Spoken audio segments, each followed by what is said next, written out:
Ito po mga kababayan, eh may ko po sa Facebook ito, kapalang pagmumuka. Ang author po nito si Elon Musk daw, isang scientist na sa Amerika, ngayon nakabis daw lang sa Pilipinas. Mga kababayan, isang fake na na produkto. Ano daw to, satellite modem kung tawagin. Plastic po yung dumating sa akin. Nag-offer po sila ng 88 na bawas sa presyo. 88 daw, 2,000 ang presyo nito. Nakuha ko lang sa free ang pamasahe. Sabi 999 lang daw. So kumuha po ako, deliver sa akin saglit lang, isang araw lang. Ang bilis nga eh. Tapos pag deliver sa bahay, ayun na,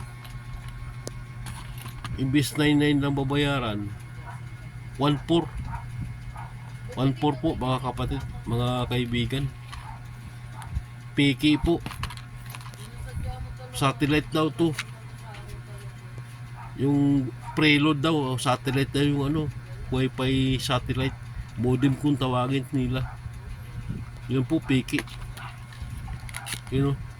China po mga kapatid. Ako po, si presidente pa nito, nag-endorso.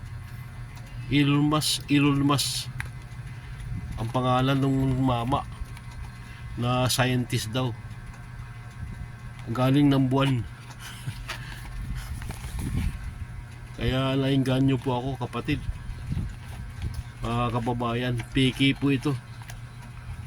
1,400 po ang binayaran ko sa rider. Sabi free ang pamasahe. Hindi po, 1,400 po binayaran ko.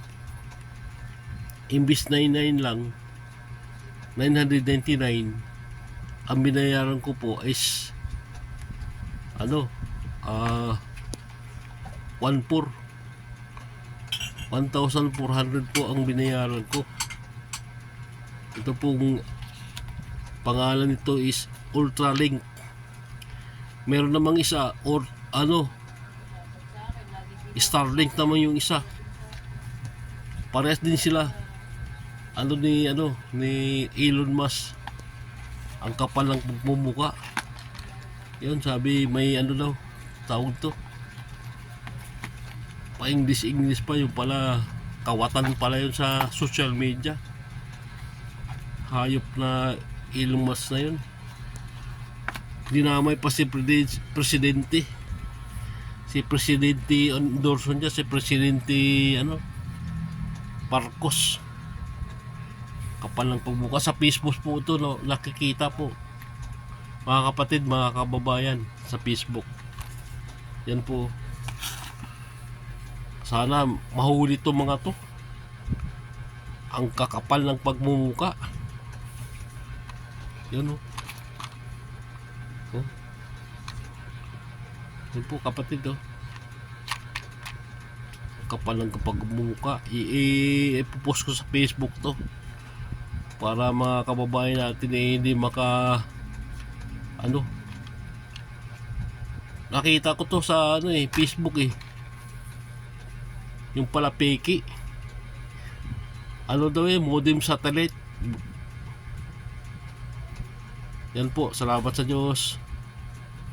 Ingat po palagi.